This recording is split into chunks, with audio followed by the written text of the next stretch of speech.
কক্সবাজারের রামুতে জেলা প্রশাসকের গাড়ির ধাক্কায় পথচারী এক শিশু নিহত এবং মা আহত হয়েছেন।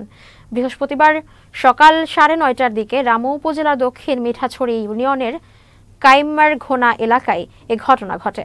নিহত শিশু মোহাম্মদ তানজিম রামু উপজেলার দক্ষিণ মিঠাছড়ি ইউনিয়নের মোহাম্মদ শাহিনের ছেলে। আহত নারী নিহত শিশুর মা রুবিনা আক্তার। কক্সবাজার জেলা প্রশাসক মোহাম্মদ সালাহ উদ্দিন জানান, সকালে তিনি উখিয়া যাওয়ার পথে রামুর কাইম্মারঘোনা এলাকায় তাকে বহনকারী গাড়িটির সাথে বিপরীত দিক থেকে আসা একটি মোটরসাইকেলের ধাক্কা লাগে। এ সময় মোটরসাইকেলটি পথচারী মা ও সন্তানের গায়ের ওপর ছিটকে পড়ে। পরে তাদের উদ্ধার করে কক্সবাজার সদর হাসপাতালে নেওয়া হলে কর্তব্যরত চিকিৎসক শিশুটিকে মৃত ঘোষণা করেন। এদিকে সিরাজগঞ্জের শাহজাদপুরে ট্রাক ও অটোভ্যানের মুখোমুখি সংঘর্ষে মেরাজ মণ্ডল নামের এ যুবকের মৃত্যু হয়েছে। এতে আহত হয়েছেন আরও 3 জন।